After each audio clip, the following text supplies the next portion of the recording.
Genesis chapter 10. This is the account of Shem, Ham, and Japheth, Noah's sons, who themselves had sons after the flood. The sons of Japheth: Gomer, Magog, Madai, Havan, Jubal, Meshech, and Tyrus. The sons of Gomer: Ashkenaz, Riphath, and Togarmah. The sons of Javan: Elisha, Tarshish, and Kittim, and the Rodanim.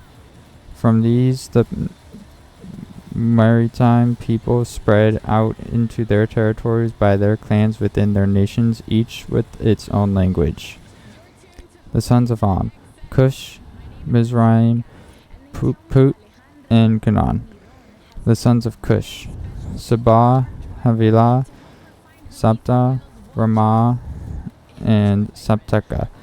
The sons of Ramah: Sheba and Dedan. Cush was the father of Nimrod, who grew to be a mighty warrior on the earth. He was a mighty hunter before the Lord. This is why it is said, like Nimrod, a mighty hunter before the Lord. The first centers of his kingdom were Babylon, Uruk, Akkad, and Calneh. In Shinar, from that land he went to Azria, where he built Nineveh, Rehoboth, Kala, and Rezin, which is between Nineveh and Kala, that is the great city. Mizraim was the father of the Ludites, and Anamites, the Habites, Nephtuhites, Patrusites, Kazuhites, from whom the Philistines came, and Caphtorites.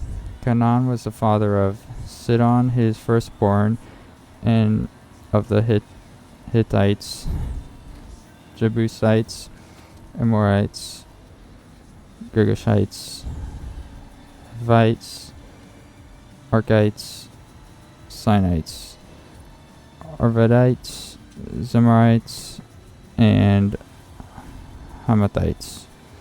Later the Canaanite clans scattered and the borders of Canaan reached from Sidon toward Gerar as far as Gaza, and then toward Sodom, Gomorrah, Admah, and Zeboim as far as Lasha. These are the sons of Ham by their clans and languages in their territories and nations. Sons were also born to Shem, whose older brother was Japheth. Shem was the ancestor of all the sons of Eber. The sons of Shem: Elam, Asher, Arphaxad, Lod, and Aram. The sons of Aram: Uz, Ol, Gether, and Meshech. Arphaxad was the father of Shelah, and Shelah was the father of Eber. 2 sons were born to Eber. One was named Peleg, because in his time the earth was divided. His brother was named Joktan.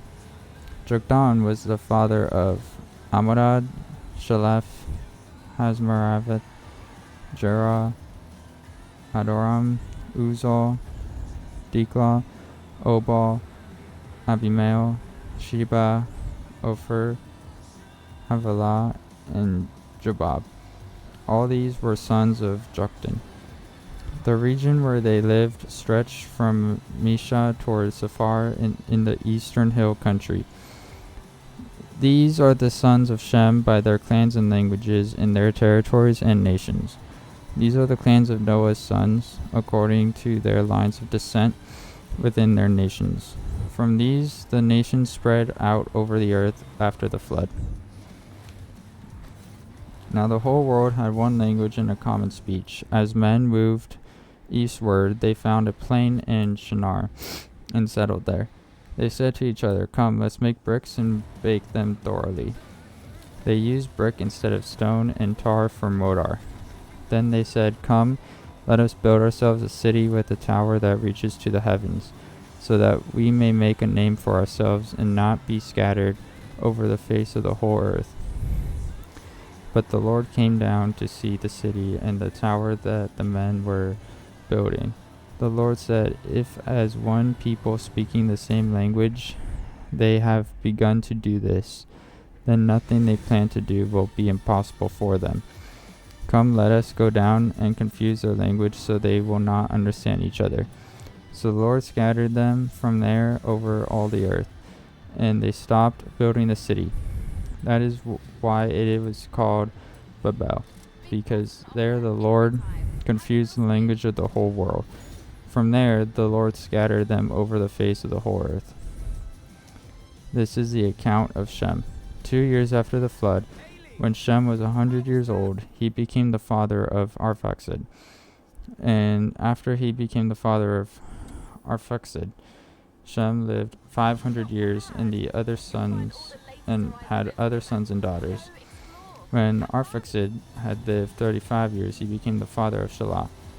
And after he became the father of Shelah, Arphaxad lived 403 years and had other sons and daughters. When Shelah lived 300 years, he became the father of Eber. And after he became the father of Eber, Shelah lived 403 years and had other sons and daughters. When Eber had lived 34 years, he became the father of Peleg. And after he became the father of Peleg, Eber lived 430 years and had other sons and daughters.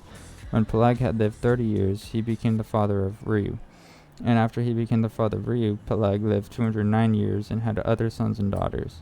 When Reu had lived 32 years, he became the father of Serug. And after he became the father of Serug, Reu lived 207 years and had other sons and daughters. When Serug had lived 30 years, he became the father of Nahor. And after he became the father of Nahor, Serug lived 200 years and had other sons and daughters. When Nahor had lived 229 years, he became the father of Terah. And after he became the father of Terah, Nahor lived 119 years and had other sons and daughters. After Terah had lived 70 years, he became the father of Abram, Nahor, and Haran. This is the account of Terah. Terah became the father of Abram, Nahor, and Haran. And Haran became the father of Lot. While his father Terah was still alive, Haran died to Ur of the Chaldeans in the land of his birth. Abram and Nahor both married. The name of Abram's wife was Sarai, and the name of Nahor's wife was Milcah. She was the daughter of Aaron, the father of both Milcah and Iscah. Now Sarai was barren, she had no children. Terah took his son Abram, his grandson Lot, son of Haran, and his daughter-in-law Sarai, the wife of his son Abram, and together they set out from Ur of the Chaldeans to go to Canaan. But when they came to Haran, they settled there. Terah lived 205 years, and he died in Haran. Genesis chapter 12. The Lord said to Abram, "Leave your country, your people, and your father's household, and go to the land I will show you. I will make you into a great nation, and I will bless you. I will make your name great, and you will be a blessing. I will bless those who bless you, and whoever curses you I will curse. And all peoples on earth will be blessed through you." So Abram left as the Lord had told him, and Lot went with him. Abram was 75 years old when he set out from Haran. He took his wife Sarai and nephew Lot, all the possessions they had accumulated, and the people they had acquired in Haran, and they set out for the land of Canaan, and they arrived there. Abram traveled through the land as far as the site of the great tree from Moreh at Shechem. At that time, the Kenites were in the land. The Lord appeared to Abram and said, "To your offspring I will give this land." So he built an altar there to the Lord who had appeared to him. From there he went on toward the hills east of Bethel and pitched his tent, with Bethel on the west and Ai on the east. There he built an altar to the Lord and called the name of the Lord. Then Abram set out and continued toward the Negev. Now there was a famine in the land, and Abram went down to Egypt to live there for a while because the famine was severe. As he was about to enter Egypt, he said to his wife Sarai, "I know what a beautiful woman you are. When